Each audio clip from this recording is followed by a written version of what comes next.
የክርስቶስ ተማሪ የሆኑ ሰዎች ከምክር ቤት አባልነት እንዲባረሩ ተወስኖ ነበር። ኒቆዲሞስ ጌታን ተከራከረው። እንዴት ከውሃና ከመንፈስ ሰው ይወለዳል? እንዴት ሊሆን ይችላል? ጌታ ጊዜ ተበሳጨ፣ አዘነበት። ምን አለው? አንተ የእስራኤል መምህር ስትሆን ይህንን አታውቅምን? አንድ ሰው መጥቶ አንተ ውሻ ከሚላችሁና የኔ ውሻ ከሚላችሁ የቱ ይሻላችሁ? መጀመሪያ ይለያያል አይለያይ? ሁለቱም ላይ እኮ ውሻ ነው የተባለው። አንተ ውሻና የኔ ውሻ ምን ይለየዋል? አንተ ውሻ ስትባሉ ደስ ይላችኋል? የኔ ውሻ ስትባሉ ትሽቆረመማላችሁ። ይወደኛል ግን እኮ ውሻ ነው የተባለው። እና የጌታን ትምህርት ቁጭ ብለው ጸጥ ብለው እየተማሩ ነው። በዚህ መሃል ሁለት ወታደሮች መጡና ምን አደረጉ መሰላችሁ? አይ አሁን ህዝብ መሃል ከምንረብሽ ትምህርቱን አሁን ይጨርስ የለ ሲጨርስ አስረን ይዘነው እንሄዳለን ብለው እነዚህ ሁለት ወታደሮች ቁጭ ብለው የጌታን ትምህርት ሲማሩ ደስ ብሏቸው ለምን እንደመጡ ረሱት። ምን ሊያደርጉ ነው የመጡት? ሊይዙት ነው። ሰንሰለት ይዘው እኮ ነው የመጡት። ረሱት። የክርስቶስ ትምህርት ልታስረው መጥተህ ለምን እንደመጣ የሚያስረሳ ነው። በእውነት አምላካችን ቃሉን ያሰማል። በፍርሃት በመንቀጥቀጥ ሆነው ዮሴፍና ኒቆዲሞስ ክርስቶስን ገነሱት። ኒቆዲሞስ ማለት የክርስቶስ የክፉ ቀን ወዳጅ ነው። ምዕመናን፣ የጭንቅ ቀን ወዳጅ ነው። በተዋረደበት ቀን፣ ዘመድ ባጣበት ቀን ዘመድ መሆን የቻለ ጻድቅ ነው። በእውነት በረከቱን ያሳድርብን።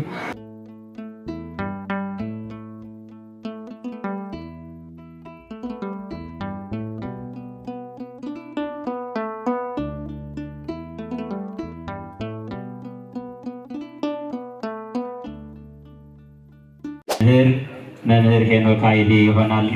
ቀጥታ ወደ መምህራችን።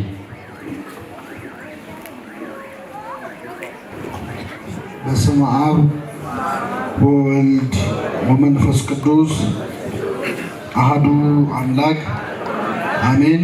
እናማት በስመ አብ ወወልድ ወመንፈስ ቅዱስ አሐዱ አምላክ አሜን።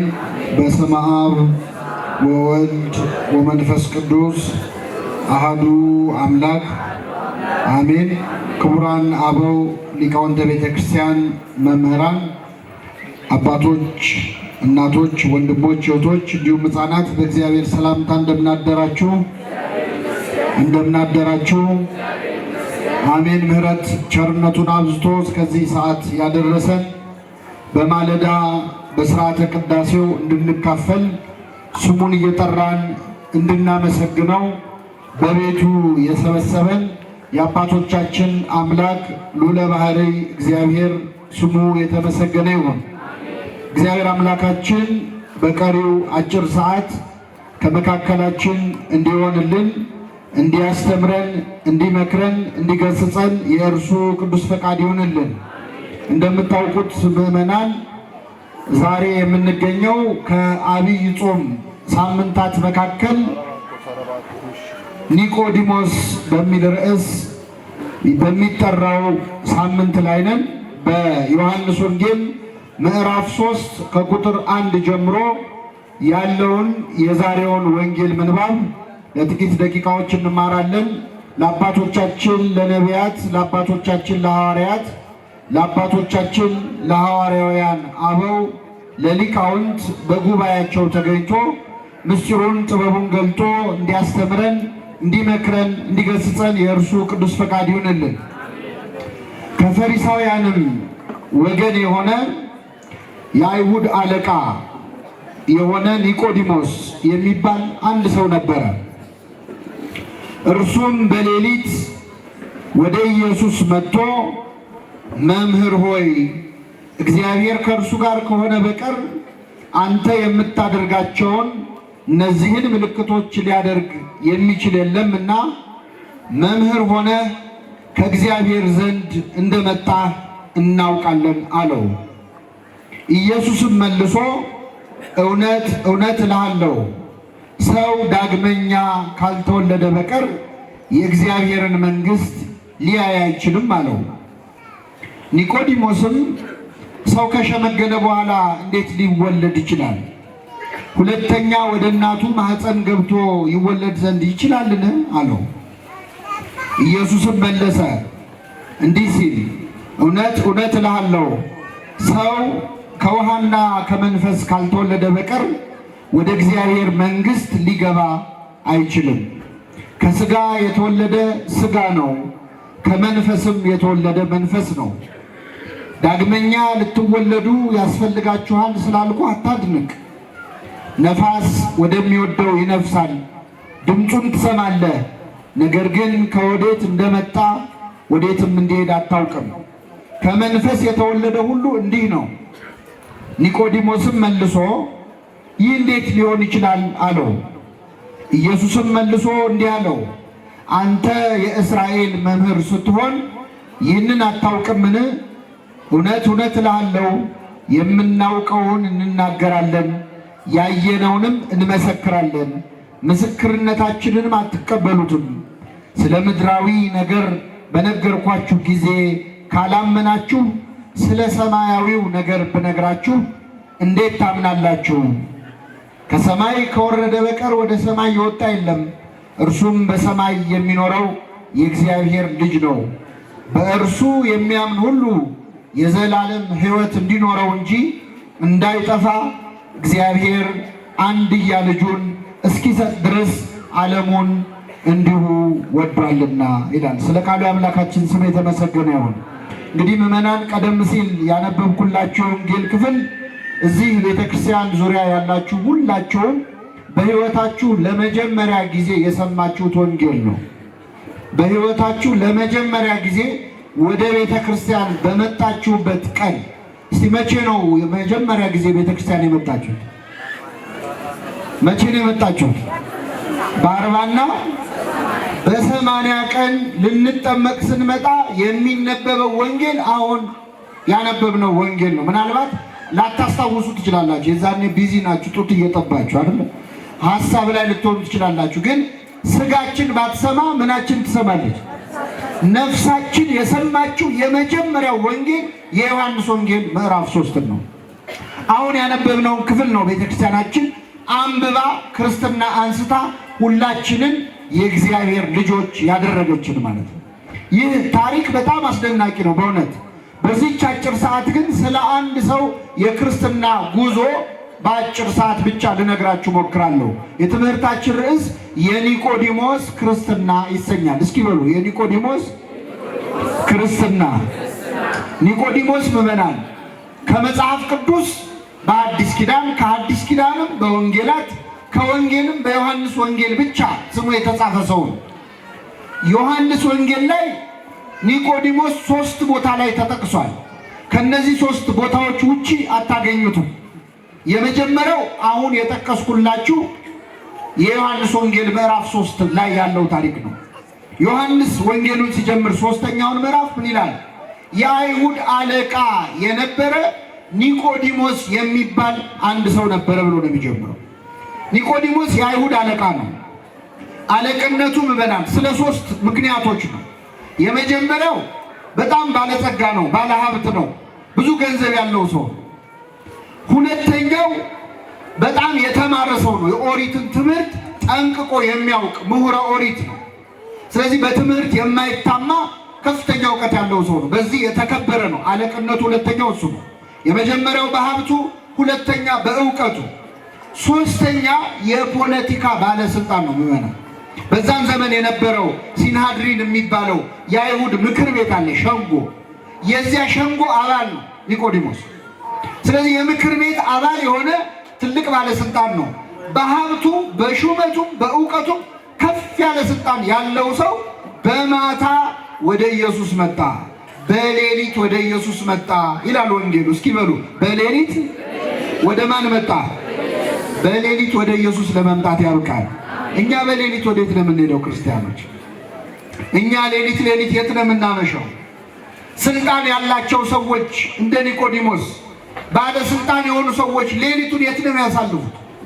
ሀብት ያላቸው ሰዎች ሌሊቱን የት ነው የሚያሳልፉት? ገንዘብ ያላቸው እውቀት ያላቸው ሰዎች ሌሊቱን የት ነው የሚያሳልፉት? እናውቀዋለን እኮ ሌሊት የት እንደምናሳልፍ እናውቀዋለን። በሌሊት ብዙ ኃጢአት ይሰራል፣ በሌሊት ብዙ ክፉ ስራ ይሰራል።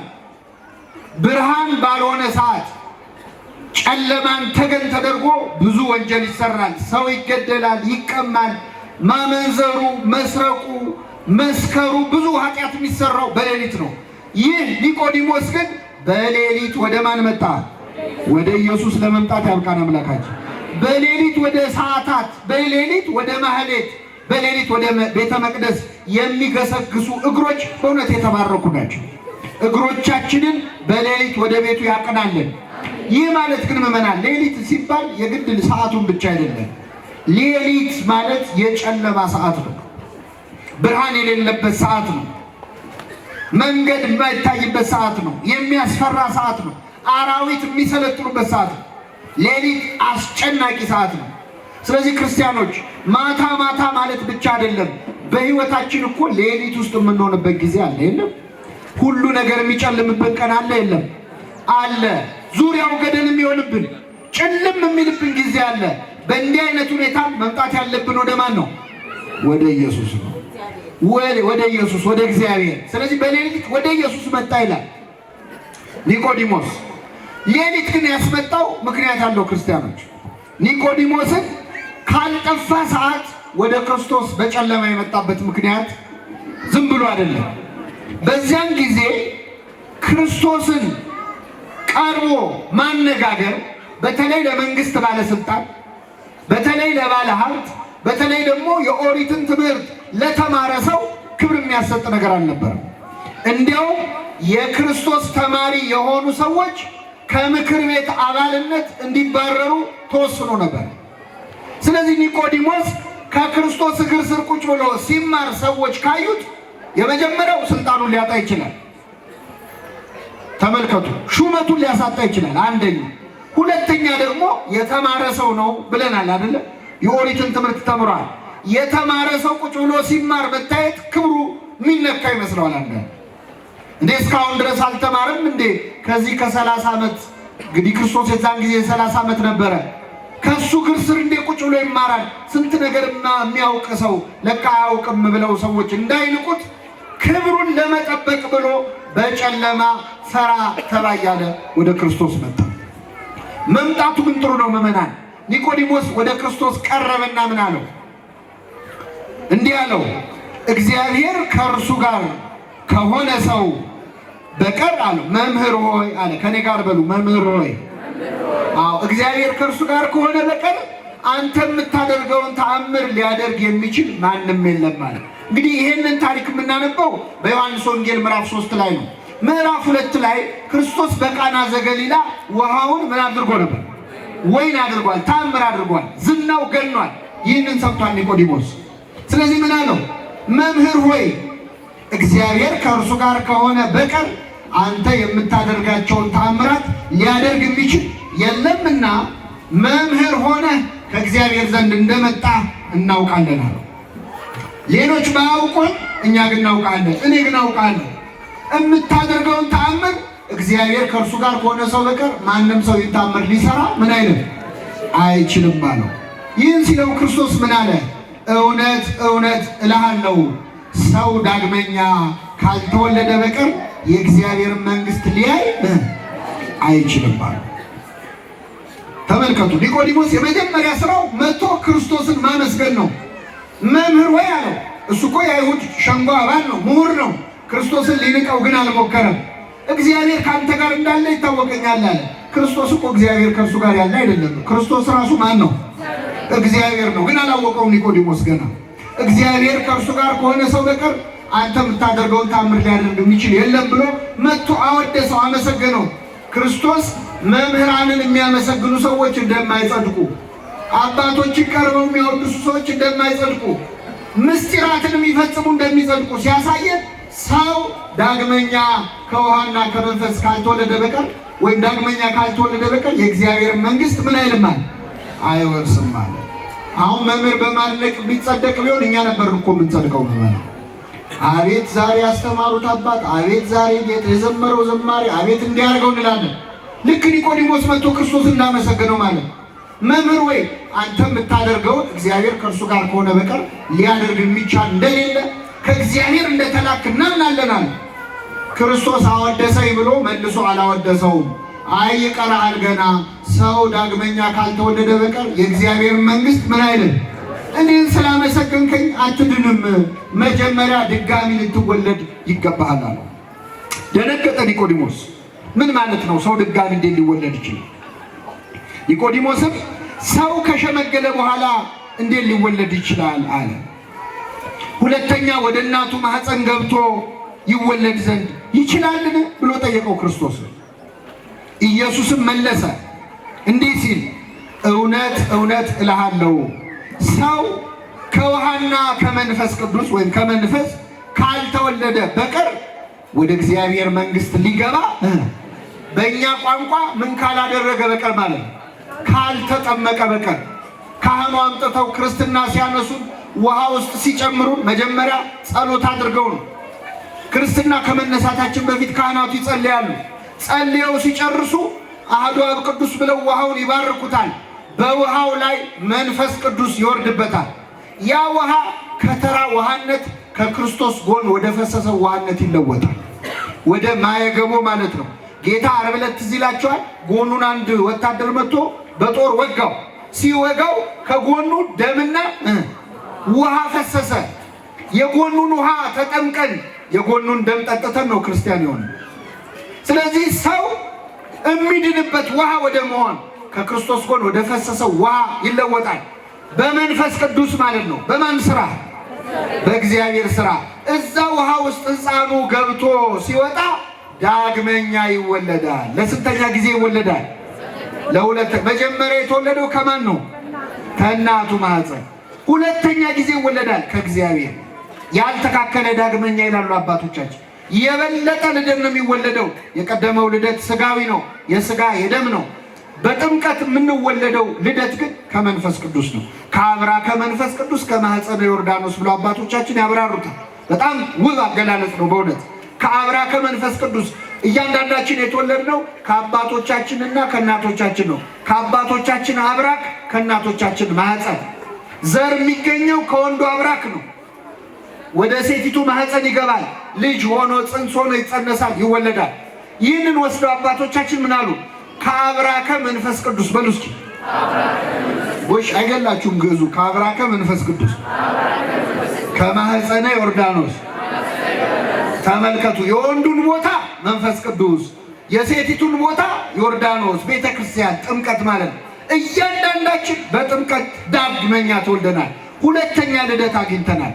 ይህንን ልደት የሰጠን አምላክ ስሙ የተመሰገነ ይሁን። ልጆቼ ብሎ ሊጠራን ነው እኮ ፈቃደኛ ሆነው እግዚአብሔር። ታውቃላችሁ እዚህ ያለነው በሙሉ የማን ልጆች ነን? ነን አይደለንም? ሁላችሁም ስትጸልዩ ቆማችሁ በሰማያት የምትኖር ምናችን ወይ ነው የምትሉ? አምላካችን ወይ ነው የምትሉ? ብቻችሁን ስትሆኑስ አባታችን ወይ ነው የምትሉት ወይስ አባቴ ሆይ ነው የምትሉ? ብቻችሁን እኮ ናችሁ። ብቻችሁን ሆናችሁ አባቴ ሆይ ነው አባታችን ወይ ነው የምትሉ? አይገር ሁላችንም ብቻህንም ሆንክ አብረህም ሆንክ አባታችን ወይ ነው የምትለው። ፓትርያርኩስ ቅዱስ ፓትርያርኩ ብፁዕ ቅዱስ አቡነ ማትያስ ሲጸልዩ በሰማያት የምትኖር ምናችን ወይ ነው የሚሉት? አይገርምም? እኩል ነን ለካ በአባትነት። የሁላችን አባት ነው። አያችሁ አባትና ልጅ ቆመው ሲጸልዩ ሕፃኑ ልጅ አባታችን ወይ ሲል አባቱ አያታችን ወይ ነው የሚለው? ምናችን ወይ ነው? ለሁላችንም ምናችን ነው? በቤተ ክርስቲያን ትልቁ ስልጣን ምን እንደሆነ ታውቃላችሁ? የእግዚአብሔር ልጅ መሆን። ቅስናው አይደለም፣ ዲቁናው አይደለም፣ ጵጵስናው አይደለም፣ ፕትርክናው አይደለም። ትልቁ ስልጣን የማን ልጅ መሆን ነው? ቤተ ክርስቲያን ውስጥ ሌላው ቀርቶ ሁለተኛና ሶስተኛ ልጅ የለም። ታውቃላችሁ? የበኩር ልጅ ከዛ ሶስተኛ ልጅ አራተኛ ልጅ የሚባል የለም። ሁላችንም ለእግዚአብሔር የበኩር ልጆቹ ነው፣ የመጀመሪያ ልጆቹ ነው። ሰው ዳግመኛ ካልተወለደ በቀር የእግዚአብሔር መንግስት ሊወርስ አይችልም ብሎ ነገረው። ከስጋ የተወለደ ስጋ ነው፣ ከመንፈስ የተወለደ መንፈስ ነው። አንተ የምታውቀው ልደት ከስጋ የምትወለደው ልደት ነው። እሱ የስጋ ልደት ነው። ከመንፈስ ቅዱስ የሚወለደው ግን መንፈሳዊ ልደት ነው የሚወለደው። ዳግመኛ ልትወለዱ ያስፈልጋችኋል ስላልኩ አታድንቅ። ነፋስ ወደሚወደው ይነፍሳል። ድምፁን ትሰማለህ፣ ከወዴት እንደመጣ ወዴት እንደሚሄድም አታውቅም። ከመንፈስ የተወለደ ሁሉም እንዲህ ነው አለ። ነፋስ ድምፁን ትሰማለህ እንጂ ከየት እንደመጣ ወዴት እንደሚሄድ አታውቅም። በነፋስ የተመሰለው መንፈስ ቅዱስ ነው። መንፈስ ቅዱስም በወደደው ሰው ላይ ያድራል። ከየት እንደመጣ ወዴት እንደሚሄድ አታውቅም። አሁን እዚህ ማለት ክርስትና አስነስታችሁ የምታውቁ ሰዎች አላችሁ አይደል? ሕፃኑን አቅፋችሁት ገብቶ ተጠምቆ ሲወጣ ልጁ ወደሆነ ነገር ይቀየራል? ይቀየራል እንዴ? ሲገባም ልጅ ነው፣ ሲወጣም ልጅ ነው። ነፋስ ከየት እንደመጣ ወዴት እንደሚሄድ አናውቅም። መንፈስ ቅዱስ መቼ እንደወረደ፣ መቼ ውሃውን እንደቀደሰው፣ መቼ ለልጁ ልጅነት እንደሰጠው አናውቅም። መንፈሳዊ ልደት እንደ ነፋስ ነው አለ ክርስቶስ ለኒቆዲሞስ እንዲህ ብሎ አብራራለት። ይህ ጊዜ ኒቆዲሞስ ሁለተኛ ጥያቄ ጠየቀ። ከኔ ጋር ናችሁ ምዕመናን? ኒቆዲሞስም መልሶ ይህ እንዴት ሊሆን ይችላል? ይህ እንዴት ሊሆን ይችላል? ቅድም የመጀመሪያው ጥያቄ ሰው እንዴት ወደ እናቱ ማህፀን ገብቶ ድጋሚ ሊወለድ ይችላል አለ። ይህ ጥሩ ጥያቄ ነው። ጌታ መለሰለት፣ የሚወለደው ከውሃና ከመንፈስ ነው፣ መንፈሳዊ ልደት ነው አለው። ሲለው ምን አለ ኒቆዲሞስ? ይህ እንዴት ሊሆን ይችላል? ይህ ጊዜ ክርስቶስ አዘነበት። የመጀመሪያው ጥያቄ እውቀት ከማጣት መልስ ከመፈለግ ስለጠየቀ መለሰለት። ሁለተኛው ጥያቄ ግን የጥርጣሬ ጥያቄ ነው። ይህ እንዴት ሊሆን ይችላል የሚል ጥያቄ ክርክር ነው። ይህን ጊዜ ያዘነ ክርስቶስ። እግዚአብሔር እውቀት ከማጣት ለምንጠይቀው ጥያቄ መልስ ይሰጠናል። እምነት ከማጣት ለምንጠይቀው ጥያቄ ግን ያዝንብናል። እንዴት ሊሆን ይችላል አለ። ለእግዚአብሔር የሚሳነው ነገር አለ? እንዴት ሊሆን ይችላል አለ። ተከራከረ። አያችሁ፣ ለዚህ ነው እመቤታችንን ስናመሰግናት እንደ ዘካርያስ ሳትጠራጠሪ፣ እንደ ኒቆዲሞስ ሳትከራከሪ ያመንሽ ብፅዕት ነሽ እንላለን። ኒቆዲሞስ ጌታን ተከራከረው። እንዴት ከውሃና ከመንፈስ ሰው ይወለዳል? እንዴት ሊሆን ይችላል አለ። ጌታ ይህን ጊዜ ተበሳጨ፣ አዘነበት። ምን አለው? አንተ የእስራኤል መምህር ስትሆን ይህንን አታውቅምን? እችን ቃል ከኔ ጋር በሉ። አንተ የእስራኤል መምህር ስትሆን ይህንን አታውቅም? አቤት! ከጌታችን እኮ የማያስተምረን ነገር የለም። ገሰጸው፣ ግን ሲገስጽ አክብሮ ነው የገሰጸው አይደል? ምን ብሎ ጀመረ? አንተ የምን መምህር ስትሆን? የእስራኤል መምህር ነህ፣ የተከበርክ ነህ፣ ይህንን አታውቅም ወይ አለው። አባቶቻችን ይህን ሲገልጹ ምን ይላሉ? ዓለም ልሞ ገሰጸው ይላሉ። ምን ብሎ? ዓለም ልሞ ገሰጸው ማለት ክብሩን ጠብቆ ነው የተቆጣው። እኛ ብንሆን ምንም እኮ አታውቅም ተማርኩ ትላለህ እንጂ ምንም አታውቅም ብለን ሰውየውን እናበሳቸዋል። ጌታ ግን አከበረው። አንተ የአይሁድ መምህር ስትሆን። ብዙ ጊዜ ሰዎች የማይሰሙን ንግግራችን በጨው የተቀመመ ስላልሆነ ነው። ከኔ ጋር ናችሁ ምዕመናን? እስቲ አንድ ጥያቄ ልጠይቃችሁ። አንድ ሰው መጥቶ አንተ ውሻ ከሚላችሁና የኔ ውሻ ከሚላችሁ የቱ ይሻላችሁ? መጀመሪያ ይለያያል አይለያይም? ሁለቱም ላይ እኮ ውሻ ነው የተባለው። አንተ ውሻና የኔ ውሻ ምን ይለየዋል? አንተ ውሻ ስትባሉ ደስ ይላችኋል? የኔ ውሻ ስትባሉ ትሽኮረመማላችሁ አይደል? ይወደኛል ግን እኮ ውሻ ነው የተባለው። ንግግሩ ተመልከቱ፣ አንድ ሆኖ ሳለ አነጋገሩ ግን የንግግሩን ጣዕም ይቀይረዋል አይደል? ዓለም ልሞ ገሰጸው። እኛ ብዙ ጊዜ ሰዎችን ለመምከርም ስንፈልግ ከስድብ ለምን ጀምረው? መጀመሪያ ያለበት ከምስጋና። አንተ እኮ ትልቅ ሰው ነህ ታውቃለህ እኮ አሁን ይጠፋል ብለህ ብትጀምር ሰው ይሰማል። ከኔ ጋር ናችሁ? ለምሳሌ አንዲት ሴት ጫማ ልታሰራ ጫማ ቤት ሄዳ ጫማውን የሚሰራው የዛ የጫማ ባለቤት የጫማ ቤቱ ሰራተኛ ጫማው ጠቦሻል ከሚላትና እግርሽ ትልቅ ነው ከሚላት እስቲ መልሱልኝ። መጀመሪያ ይለያያል። ጫማው የጠበባ ምን ስለሆነ ነው? ጫማው ጠቦሻል ከሚላትና እግርሽ ትልቅ ነው ከሚላት ይሻል። ጫማው ጠቦሻል ካለ ተመልሳት ነው። እግርሽ ትልቅ ነው ካለ ስነ ስርዓት የለውም ብለው ሁለተኛ አትደርስም። እዛ ግን ሀሳቡ አንድ ነው። አነጋገራችን ሰዎች እንዲሰሙን ያደርጋል። ጌታ ኒቆዲሞስን ዓለም ልሞ ገሰጸው። አንተ የአይሁድ መምህር ስትሆን ይህንን አታውቅምን? ስለ ስጋ ነገር ስነግር ካላመንክ ስለ መንፈሳዊ ነገር ስነግር እንዴት አታምንም? ማለት እንግዲህ የመጀመሪያው ምዕመናን ኒቆዲሞስ ገና ወደ ክርስቶስ የመጣበት የመጀመሪያ ቀን ነው። አፍሮ በክርስቶስ ቢያምንም ግን ውስጡ ደግሞ ውዳሴ ከንቱ ፈልጎ የተማረ ሰው ሆኖ ሳለ ከጌታ ጋር እንደ ቁጭ ብሎ ይማራል እንዳይሉት፣ ከሸንጎ እንዳያባርሩት ሰግቶ ፈራ ተባ እያለ ወደ ክርስቶስ መጣ። ምስጢረ ጥምቀትን ለብቻው ክርስቶስ ቁጭ አድርጎ አስተማረው። የኒቆዲሞስን ትጋት ለሁላችን ያድልን። ሁለተኛው ምዕመናን ኒቆዲሞስን የምናገኘው በዚህ በዮሐንስ ወንጌል ላይ ለሁለተኛ ጊዜ አንድ ታሪክ ሲፈጸም ነው። በጣም ይገርማቸዋል። ኒቆዲሞስ መጀመሪያ ወደ ክርስቶስ የመጣው በዮሐንስ ወንጌል ምዕራፍ 3 ላይ ነው። ሁለተኛ ጊዜ በዮሐንስ ወንጌል ምዕራፍ 7 ላይ እናገኘዋለን። ምን ተፈጠረ መሰላችሁ? አይሁድ ክርስቶስን በጣም ብዙ ሰው እየወደደው እየተከተለው እንደሆነ ሰሙ ይላል።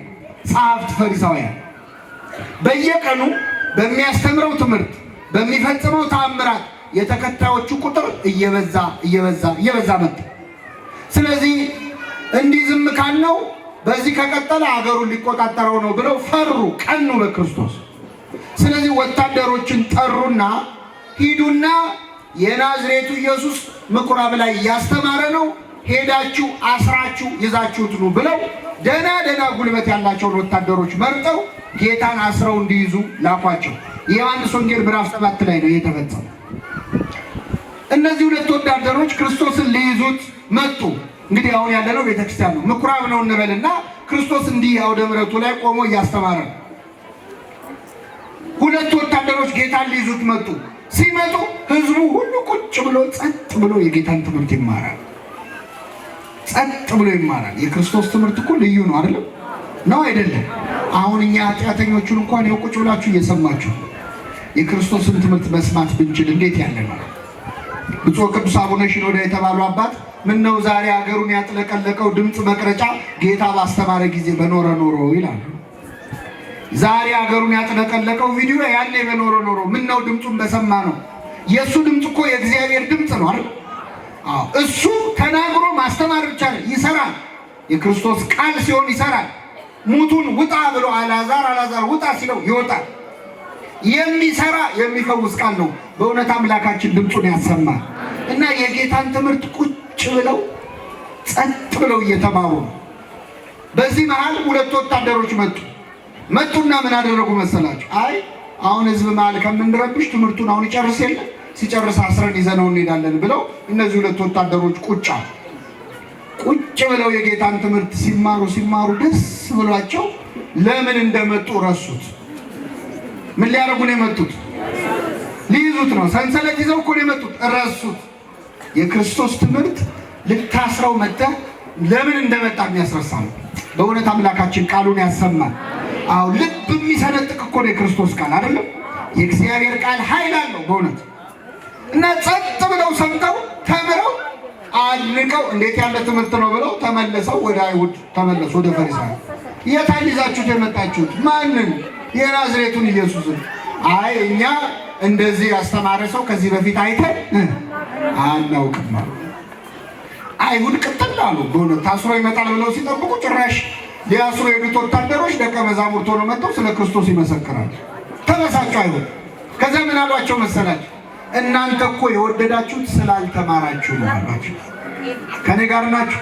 ምን ስላላችሁ ነው? እውቀት ስለሌላችሁ ነው እሱን ያደነቃችሁት። እስቲ ከተማረ ሰው የእሱን ትምህርት ወዶ የተማረ ሰው ታውቃላችሁ? ቁጭ ብሎ የተማረ ሰው አሏቸው። አንድ የተማረ ሰው እኮ አይከተለውም አሉ። ግን ክርስቶስን ቁጭ ብሎ የሰማ የተማረ ሰው አለ የለም? አሁን ነግሬያቸዋለሁ። ኒቆዲሞስ ይገርማቸዋል። እዛው ቆሞ ይሰማል። ይሄ ወሬ ሲወራ እዛው ቆሞ ይሰማል። የተማረ ሰው እኮ እሱን አይከተለውም። አንድ እንኳን የተማረ ሰው እኮ የእሱን ትምህርት ቁጭ ብሎ ሰምቶ አያውቅም ሲሉ ኒቆዲሞስ እዛ ቆሟል። ኧረ እኔ ተምሬያለሁ ቁጭ ብዬ እንዳይ ነገር ሊመጣ ነው አይደል? እንደዛ ካለ የጌታ ተማሪ ነው ተብሎ ከምክር ቤት ምን ይላል? ይባረራል። ፈራ። ዝም እንዳይል ደግሞ ጨነቀው። ይህን እየሰማውማ ዝም አልክድም አለ። ስለዚህ ምን አለ መሰላችሁ? ሰው ሳያጣራ ይፈርዳል ወይ? ያስተማረውን ሳናይ እንድንፈርድ ሕጉ ይፈቅድልናል ወይ? ሄደው ተምረው የመጡት ሁለት ወታደሮች ናቸው። እኛ አብረናቸው ሄደን ትምህርቱን ምን አላለ? አልሰማንም፣ አልተማርንም። ባልሰማነው እንድንፈርድ ሕጉ ይፈቅዳል ወይ ብሎ ጥያቄ ጠየቀ ኒቆዲሞስ። እችን ጥያቄ ሲጠይቅ አንተ መች ተማርክ እንዳይሉት የተማረ ሰው ነው። አይ ነቢይ እኮ ከናዝሬት አይነሳም አሉት። አሁን ፈሩ፣ የተማረ ሰው ስለሆነ ማለት ነው። በቃ እንግዲህ እስቲ ሄደን መጽሐፍ እንመልከትና ነገሩን እናጣራለን ብለው ወደ የቤታቸው ተበተኑ ይላል። ኒቆዲሞስ በግልጽ ባይመሰክርም ቢያንስ ስብሰባውን በተነ። ከኔ ጋር ናችሁ ምዕመናን? ስለ ክርስቶስ ዝም ማለት አልፈለገም፣ ለመናገርም ደግሞ ፈራ። ስለዚህ በመናገርና በመፍራት መካከል ሆኖ ፈራ ተባ እያለ ክርስቶስ ስሙ ሲጠፋ መሃል ገብቶ ቢያንስ ስብሰባውን በተነው። ስለምን እየነገርኳችሁ ነው? ብዙዎቻችን እዚህ መካከል እንደ ኒቆዲሞስ ያለን ሰዎች አሉ። በሃይማኖታችን የምናፍር፣ በማተባችን የምናፍር፣ በክርስትናችን የምናፍር፣ አምላካችን ሲሰደብ ጸጥ ብለን ስድብ የምንጠጣ ሰዎች አሉ። ቤተ ክርስቲያን ስትሰደብ እንደ ውሃ ቁጭ ብለን የምንጠጣ ሰዎች አሉ። ነጠላ ይዞ መታየት፣ አይ ዛሬ ላስቀድስ ነው፣ ዛሬ ወደ ቤተ ክርስቲያን ልሄድ ነው ለማለት የምናፍር በጣም ብዙ ወጣቶች እዚህ ማለት ለመሳለም የሚያፍር መስቀል ሄዶ አሁን ክርስቶስ በእኛ ሳያፍር እኛ በሱ እንፈር። እሱ ስለኛ እርቃኑን ተሰቅሎ ያላፈረ እኛ እንዴት እናፍራለን? የምናሳፍረው እኮ እኛ ነበርን፣ እሱ አይደለም። በመስቀሉ የምናፍር፣ በማማተባችን የምናፍር፣ በመጾማችን የምናፍር ሰዎች አሉ። የሥራ ቦታችን ላይ፣ የስልጣን ቦታችን ላይ እንደ ኒቆዲሞስ፣ የሹመት ቦታችን ላይ ኋላ ቀር ላለመባል፣ ሃይማኖተኛ መስሎ ላለመታየት ብዙ ነገር እኮ የምንናገር ወይ ብዙ ነገር ሲነገር ዝም እንላለን። በአምላካችን ከማፈር እግዚአብሔር በቸርነቱ ይጠብቃል። ኒቆዲሞስ ፈራ ተባ እያለ ተመልከቱ። መጀመሪያ በሌሊት መጣ፣ ሁለተኛ ግን ፈራ ተባ እያለ ስለ ክርስቶስ መሰከረ። ሶስተኛ ግን ኒቆዲሞስን የምናገኝ እዚሁ የዮሐንስ ወንጌል መጨረሻ ላይ ነው። ኒቆዲሞስ ዓርብ ዕለት መድኃኒታችን ኢየሱስ ክርስቶስ በተሰቀለበት ዕለት ነው። ክርስቶስ እንደምታውቁት በጽኑ መከራ ያንን ሁሉ ጅራፍ ተቀብሎ ተሰቅሎ ደሙን አፍሶ ስጋውን ቆርሶ በታላቅ ስቃይ ነፍሱን ከስጋው ለይቶ ስለ ሁላችን በመስቀል ላይ ሞተ። ክርስቶስ በሞተበት ሰዓት አይሁድ ሐሳባቸው ምዕመናን፣ አይሁድ ሐሳባቸው መስቀል ላይ መሰቀሉ ብቻ አይደለም፣ እሱ አላረካቸው። ከመስቀል ወርዶ ቆሻሻ የሚጣልበት ቦታ አለ፣ አስከሬን የሚጣልበት እዛ ቦታ ላይ እንዲጣል ነው የፈለጉት። እዛ የገሃነም ሸለቆ የሚባል አለ፣ እዛው ኢየሩሳሌም ጀርባ ያለ እንግዶች መጻተኞች የሚጣሉበት አስከሬን መጣያ ቦታ አለ። ስለዚህ ክርስቶስን ሰቅለው ታረኩም፣ ከመስቀል ወርዶ እዛ የገሃነም ሸለቆ ላይ እንዲጣል ነበር ሐሳባቸው። ይህ ጊዜ ሁለት ሰዎች በቆራጥነት የክርስቶስን ስጋውን ሄደው ጲላጦስ ጋር ሄደው ለመኑ። ከነዚህ ሁለት ሰዎች አንዱ ኒቆዲሞስ ነበር። በመናን የመጀመሪያ ቀን በሌሊት የፈራና ክርስቶስን ተደብቆ ያመነው ኒቆዲሞስ በአደባባይ ኧረ እኔ የእሱ ተማሪ ነኝ ብሎ ለመመስከር የፈራው ኒቆዲሞስ በዕለተ ዓርብ ክርስቶስ በሞተበት ቀን ግን ዛሬ ግን አልክድህም አለ። ተመልከቱ፣ ክርስቶስ እኮ ሞቷል። ቀና ብሎ አያየው፣ አይታዘበውም። በዚያን ቀን በሞተበት፣ በተሰደበበት፣ በተዋረደበት ዕለት ደቀ መዛሙርቱ እንኳን እግሬ አውጪኝ ብለው በተበተኑበት ዕለት ኒቆዲሞስ ግን ታማኝ ሆኖ ተገኘ። ወደ ጲላጦስ ሄዱ።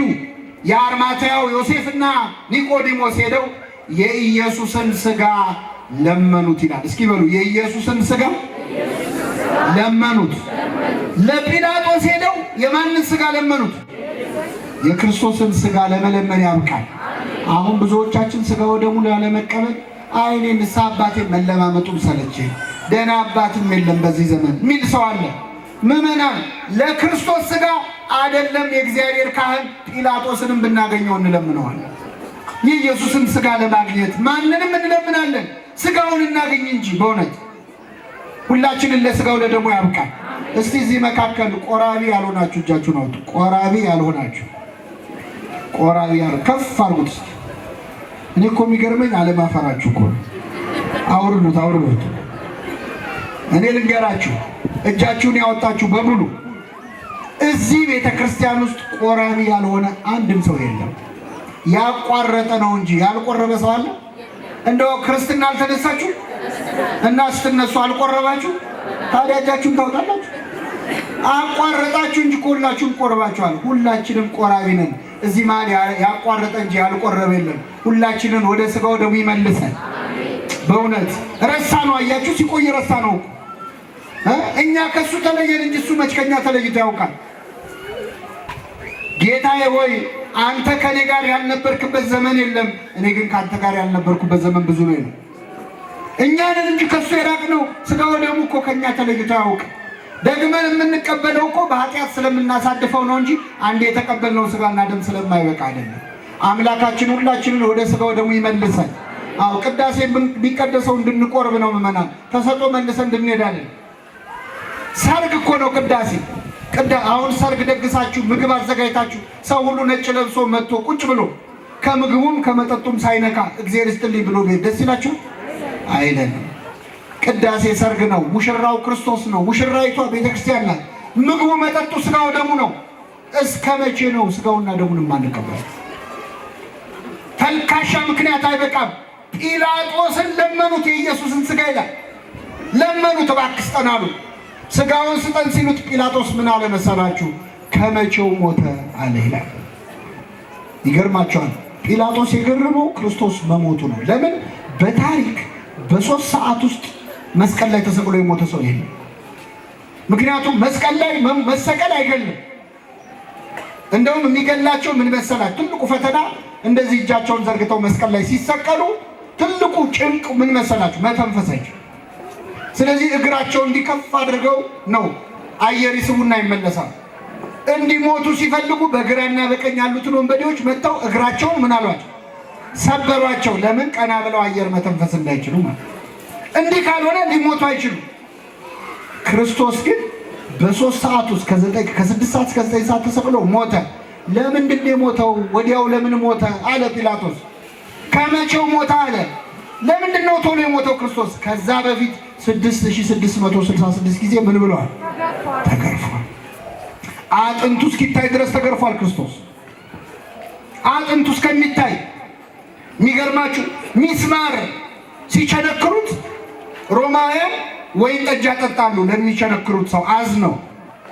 ለምን? ምንም ቢሆን መቼስ ሚስማር ሲገባበት ከሚሰቃይ ትንሽ ስቃዩን እንዲያስተወው እንዲሰክር ማለት ጠጅ አምጥተው ያጠጡታል። ክርስቶስ ግን ሲያመጡለት ተፋው። ስለኛ ብሎ የሚቀበለውን መከራ መቀነስ አልፈለገም። ስለኛ የሚታመመውን ሕመም ትንሽም ቢሆን እንዲቀንስ አልፈለገም። በእውነት ሕማማችን ተቀበለ፣ ደዌያችንን ተሸክሟል እንዳለ ቅዱስ ነቢየ እግዚአብሔር ኢሳይያስ። በእርሱ ቁስል እኛ ምን አለን? አቤት ቁስል ይፈውሳል እንዴ? ቁስል እኮ አይፈውስም። የቆሰለ ሰው ሲነካ ቁስሉ አንተ ላይ ያርፋል። ኢንፌክሽን ይመጣል፣ ኮንታሚኔት ትሆናለህ ይባላል። ትጠነቀቃለህ፣ ከቁስለኛ ትሸሻለህ። የክርስቶስ ቁስል ግን የሚፈውስ ቁስል ነው። ስለኛ ብሎ ቆሰለ። ስለዚህ ቀርበው ለመኑት፣ የኢየሱስን ስጋ ለመኑት ይላል። ደብዳቤ ጽፎ ውሰዱ አላቸው። ዮሴፍና ኒቆዲሞስ በእሱ የደረሰ ይደርስብናል ብለው ሳይፈሩ ከአይሁድ ሸንጎ ጋር ሳያድሙ ስልጣናችን ቢነካም ይነካ ገደል ይግባ ብለው ምስጉን ነው በክፎች ምክር ያልሄደ ብሎ ነቢየ እግዚአብሔር ያመሰገናቸው ዮሴፍና ኒቆዲሞስን መጡ ወደ ክርስቶስ።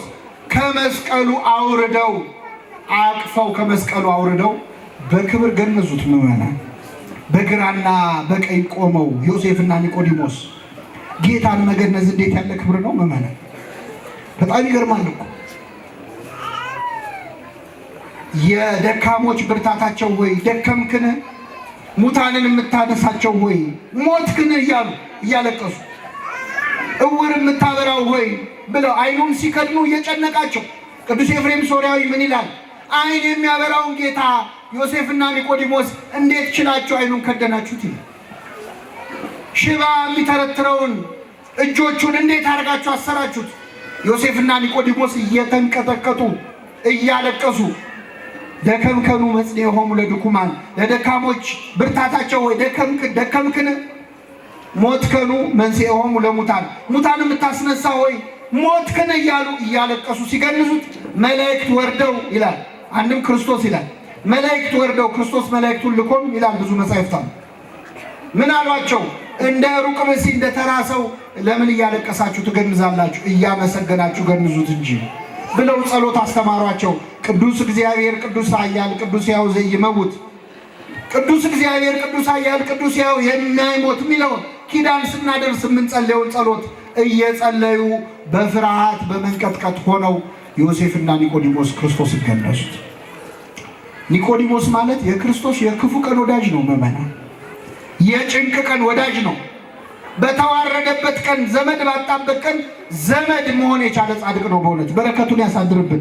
አሁን ዛሬ ቤተክርስቲያን ገብተን ስንሳለም እዚህ መቅደሱ ጋር መጣችሁ መጀመሪያ በግንባራችን ተደፍተን እንሰግዳለን።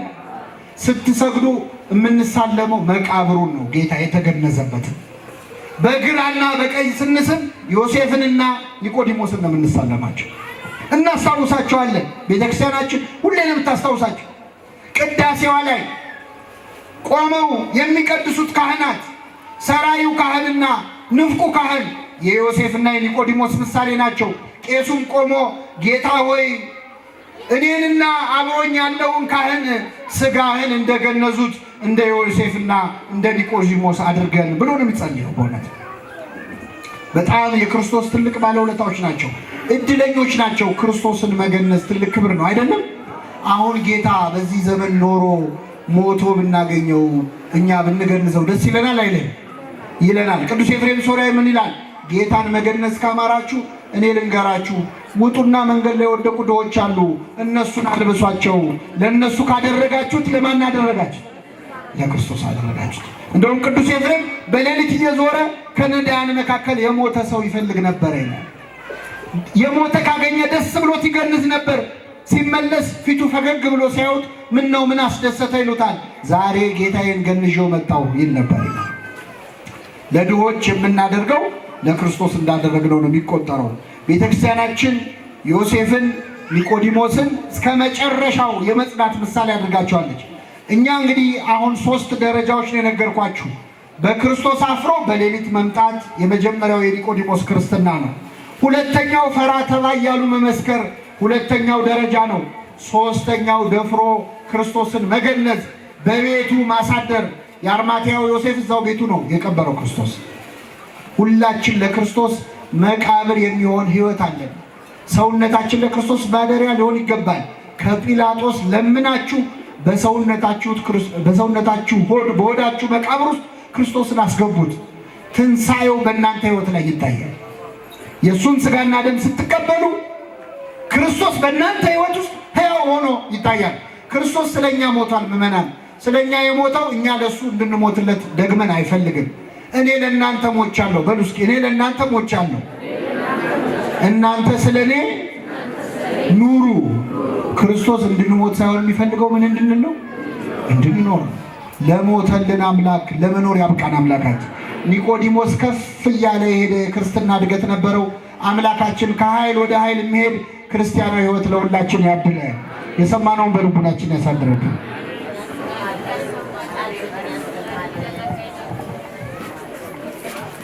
መምህራችን ላይ አድሮ ያስተማረን የመከረን አምላካችን እግዚአብሔር ስለማይነገር ስጦታው ክብርና ምስጋና ለስሙ ይሁን። የራቀውን አቅርበው የረቀቀውን አጉልተው ዕለቱን አስመልክተው በሚገባ ላስተማሩን በክቡር መምህራችን መምህር ሄኖክ ኃይሌ ቃለ ሕይወትን ያሰማልን።